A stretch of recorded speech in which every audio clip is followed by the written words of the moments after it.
Hey everyone, it's Thorn, and in the spirit of trying to repeat the vibe of my last video, here is me talking in an unedited fashion. It occurred to me that I haven't actually told you here on YouTube very much about my upcoming book project, so I wanted to talk a little bit about that, what went behind it, where it is now, what it's about in more detail, and then I thought I would end the video by actually reading you a segment, if that is okay. Obviously, you can just click away if it's not okay. I'm gonna do it. I love a sneak peek. You can have a sneak peek, right? So my upcoming book, first of all, October release date. I've never had an October release date. It's always been like earlier in the fall, or I think always I think I've only ever released books in September. But it's very exciting to have an October release date because I think it'll just be, honestly, I just think it'll be fun to have a new book out in October. I think that I'm hopeful that there will be more opportunity to talk about it, right? And maybe it'll make the marketing a little bit easier. I don't know.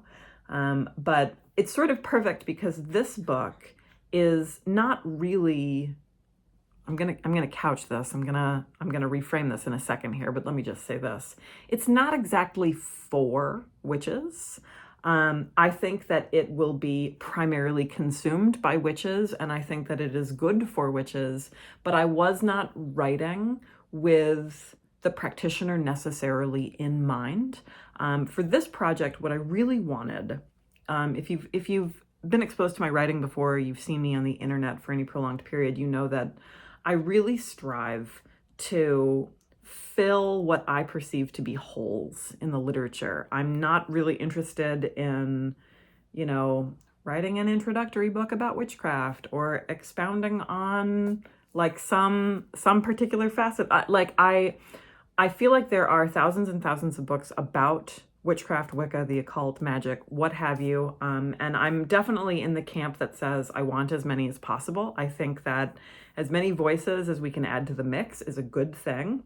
But for me personally, it has been most fulfilling and most productive and satisfying as a writer to try to fill gaps that have personally plagued me. I'm a very selfish writer. And I see are also things that other people have to deal with. So for example, I originally wrote Traditional Wicca, A Seeker's Guide, because I was, I am running a Gardnerian coven, and a lot of the folks kind of in the traditional initiatory realm, whether Wiccan or not, are recommending books that were written in sometimes the 50s, 60s, 70s. They're dated. They really don't speak to how folks practice today. They don't speak to a lot of the contemporary issues that are at the fore of conversations in initiatory witch spaces. And I was tired of telling enthusiastic, intrepid seekers in my inbox to fucking read Gerald Gardner, right? Like I was tired of doing that. First of all, because I think most people are just lying about reading a lot of those books because they're terrible. Most of them are just bad. And I'm not saying this is a different video. I'm sorry, segue. I'm not saying that those books aren't important and shouldn't be read, but I don't think that those should be anybody's first books. And they certainly aren't representative of how your typical coven operates today. So that was the impetus behind that book. And then with The Witch's Path, I really wanted something that challenged the idea that an advanced book was about being convoluted and inaccessible. I think we have this idea in witchcraft spaces that if a book is hard to acquire and hard to read, it must be the real stuff. Like if you have to suffer in order to consume the text, then it must somehow be like more thoughtful or more revelatory or more whatever than writing that is direct and straightforward and comprehensible. That's always really troubled me. And that assumption, I think, is really closely linked to gender and class and race. It's very messy. So I wanted to write kind of a stepping stone, advancing, intermediate to advanced guide for folks just looking to take next steps, which is a book that I would have liked to have, right, when I was at that stage. So with this next book, a sizable sore point for me in interacting in witchcraft spaces, and particularly in spaces kind of at the fringe, is that there really isn't a book that I like to give to curious non-practitioners. Like, I don't know, I still see a lot of lists out there with the recommendation that folks read The Truth About Witchcraft Today by Scott Cunningham. And like, I'm not trying to slam Scott Cunningham, right? Like, we all, his influence and importance is not what's at stake here. But it's 2024. And that book is dated, and I don't think it was really ever all that good to begin with. Not because it's not a good book for what it is per se, but because it really focuses on insiders still, right? Like there's still rituals and things in that, but like, it's not the sort of book that I was ever comfortable giving to my mom, right? Like, I really wanted a book that I could give to colleagues at work. I'm in a religious studies department at a university, right? So like, these are highly educated people who are highly literate in like the religious landscape and kind of tangentially related things. And, you know, like, I'm not going to give them like a cutesy book, right? Like explaining my tradition. And a lot of the scholars who I'm interacting with, even they're consuming books that are dated and older, right? So I wanted something that was genuinely neutral, that wasn't trying to persuade the reader that they needed to be a witch, or that like witchcraft was the best thing ever, and like, you know, by doing it we'd all become enlightened or something. Like, I really wanted something that was more on the critical side. So I didn't want to feel like I was proselytizing or trying to sell witchcraft, right? I wanted to come in as a scholar and go like, here's the context of these traditions. Here's the variety amidst these traditions. Let's actually parse some of these differences, right? Witchcraft, Wicca, pagan, neo-pagan, like whatever. Like, let's look at all of that stuff, like as the smart people that I know you are, and like really consider them seriously without trying to sell them, or simultaneously without trying to present them as benign. I think that a lot of the books that folks recommended for outsiders, especially in like the 90s and the first few years of the 2000s, I think because there was so much kind of leftover tension surrounding occultism and magic and witchcraft, left over from like the Satanic Panic or whatever, most of those books, their central objective is not actually to teach readers about like the expansive communities and practices of witches. They're actually designed to soothe. They're designed to like convince the reader that the witches in their life are safe and nothing to worry about and would never hurt anybody. And like, those books had a place in their moment, but you and I know that that's not actually reflective of witchcraft communities. So I wanted to write something that was honest, that you could give to somebody and like, frankly, not be embarrassed about it. Right? Like, I'm just not going to give like my advisors or like my parents or my therapist or whatever, like a cute book about like self-empowerment with like a cute kind of feminine, benign sort of like sheen to it. Like, those books have a place. I'm not trying to knock that genre. But that's just not a book that I think is going to land with like a coworker, right?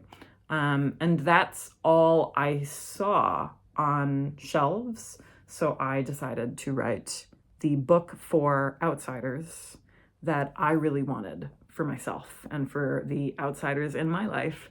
The end result has been, though, that in writing it, I think I touch on and make some kind of significant arguments about witchcraft that I think will also appeal to practitioners. So if you have, for example, been really wanting to learn more about like the history and development of, let's say, like Wicca and where it splits off from some forms of traditional witchcraft, but you didn't have like the patience or the desire to wade through like a really dense academic text and also pay like $30 to $50 for that academic text. Here's an inexpensive, brief, accessible book that will hit you with the main points, that won't automatically assume that you have to become a historian, right? So I think that there are things in here that will really speak to various kinds of witches too. I think this would also be a good book for somebody who was a beginner, who was really curious about getting involved in witchcraft, but they were feeling really overwhelmed, maybe by all of the jargon, all of the different traditions, all of the things that people fight over on TikTok or whatever. Here would be a book that didn't focus on a specific tradition, didn't focus on a specific region, and like kind of put everything together in a comprehensible place. So I'm not like deep diving into, like you're not getting like what Gerald Gardner had for tea that day in 1954 or whatever. But you're getting like, what are some of these big ideas? Where do they diverge from what else is going on at the time? What have been their results, right? In contemporary times, like, what are the terms that you're going to hear circulating? Where do those terms come from? How do these movements relate to adjacent movements, right? When witches talk about like the work, where do these ideas come from? Where does authority come from? Where are those things located in a system where people insist that there aren't rules, right? Why do people say that? Are there really rules, right? Like, I wanted to kind of deep dive into all of those questions that beginners have, but also outsiders have, that are really difficult to navigate when you're just consuming a lot of online content and when you're just reading kind of whatever books Amazon pushes at you. So anyway, that was what was going through my mind.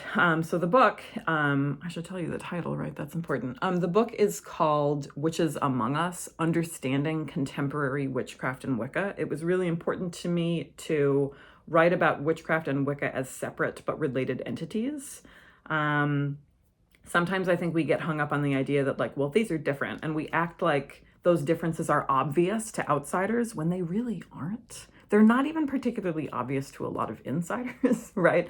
I wanted to tackle the idea of whether or not witchcraft is a religion and what's at stake when people are having that debate. What does it mean to say that witchcraft is a practice and not a religion, right? Like, how do those ideas play out in communities? What do we do with people who say that witchcraft is spiritual but not religious, right? What do we do with the boundary around secularism and what it means for something to be just pure practice? I really wanted to deep dive into those things with an accessible yet scholarly lens for folks that A, are just trying to like get their bearings, but B, maybe really do want to deep dive at some point in the future, but want an accessible entry point.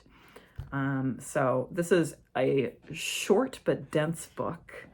I'm really pumped about it. I don't think that there's anything quite like it on the market right now. I'm really leaning heavily into my background in religious studies, but kind of bringing in the nuance of being a longstanding practitioner who's operated in a number of different communities. So all that to say, I'm really pumped about it. You can pre-order it now pretty much wherever you prefer to buy books. I'm sure it'll be an audiobook at some point. Everything I've written for Llewellyn has been turned into an audiobook. I'm sure there will be translations because that has always happened too. But anyway, if you are interested and you can afford to pre-order, please pre-order. Pre-orders are really important from the author's perspective, from the publisher's perspective.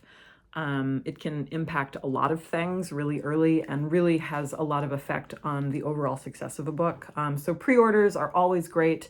It does not matter to me at all, not even a tiny bit, where you buy it.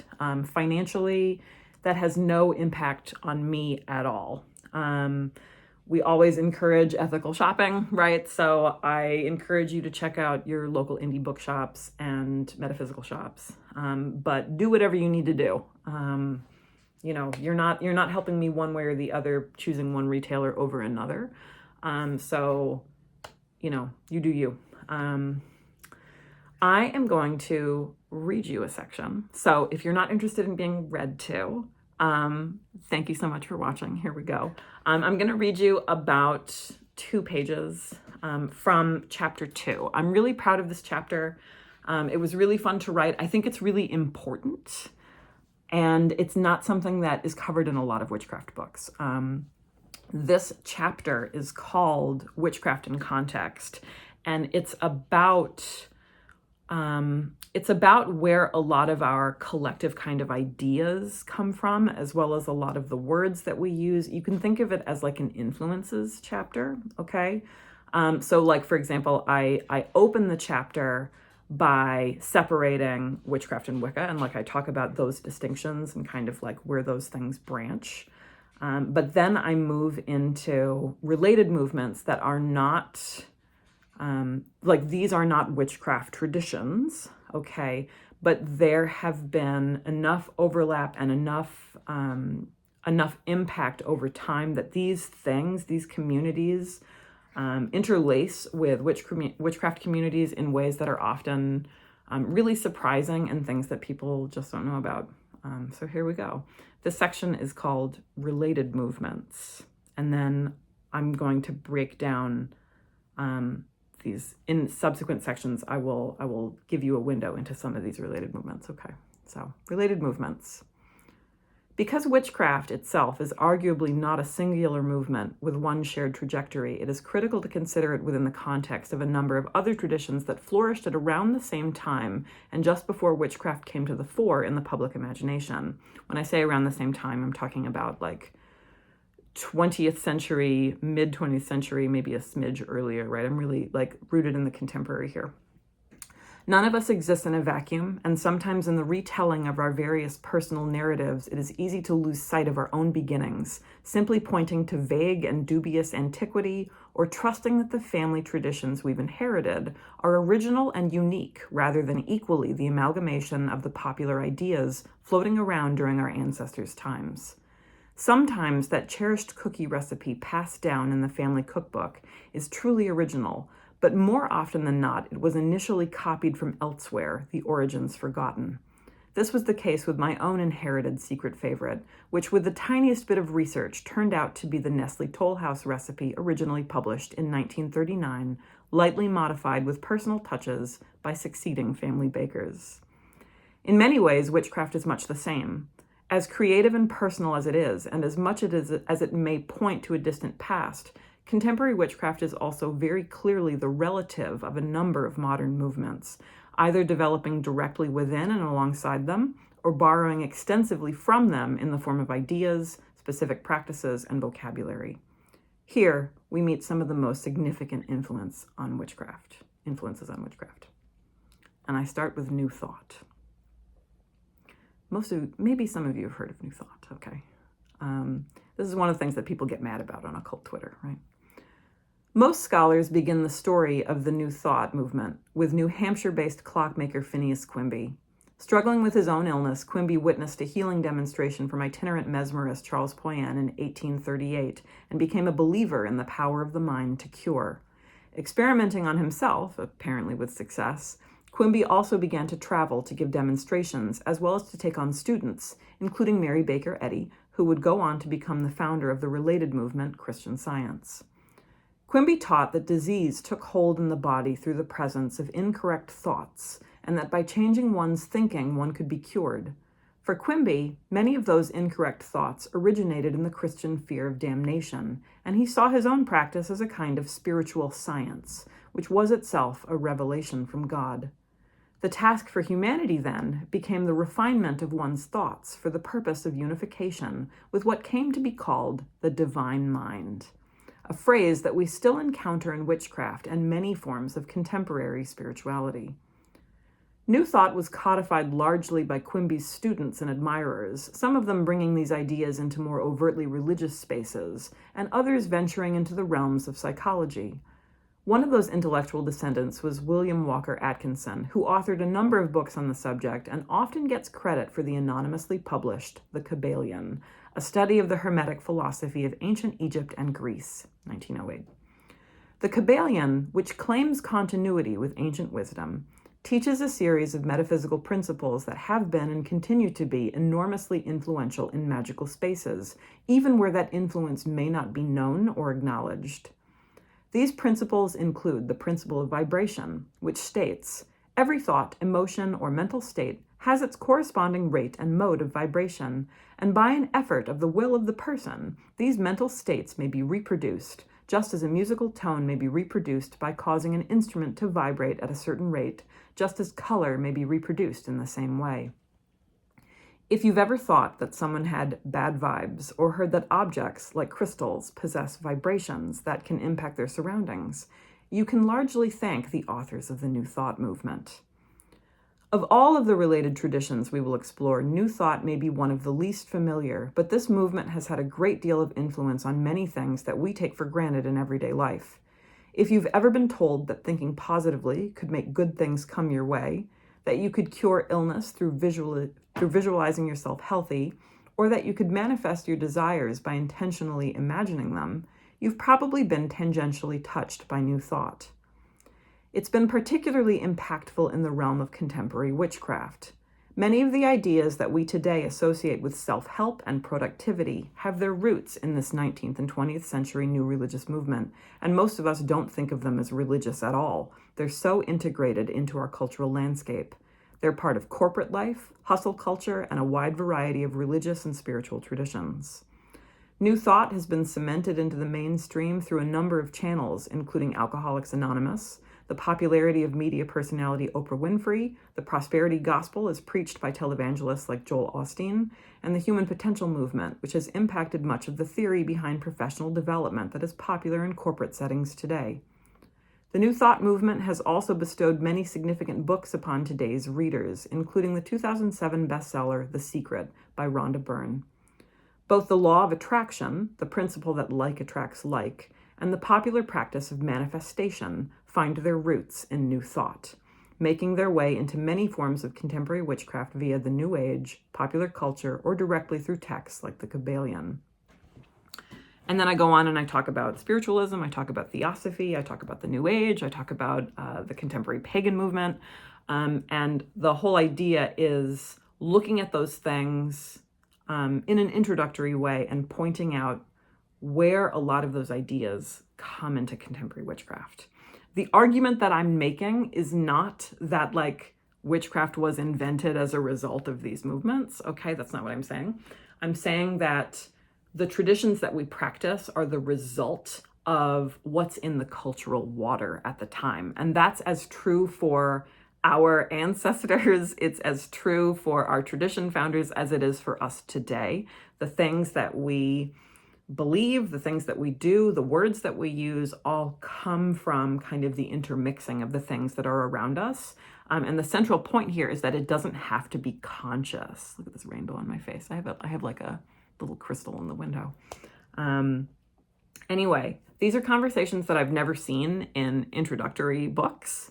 And I think that this will grant greater context for outsiders who are curious about what's going on in our movements. And I think that it will also go a long way to helping witches themselves kind of understand more about not just many of our origin stories, but also how we relate to each other and to the wider kind of overculture today. So anyway, thank you for listening. Yes, very excited. Okay, I have to go do my day job now, but I hope you all are well. And if you want to hear me talk more about the book, I talk more about it on TikTok just because the short form video is really good for conversations about books. But I wanted to let everybody here know as well. So you can pre-order now, Witches Among Us on Llewellyn Press, and it'll be out just in time for Halloween. Very exciting. Okay, everybody.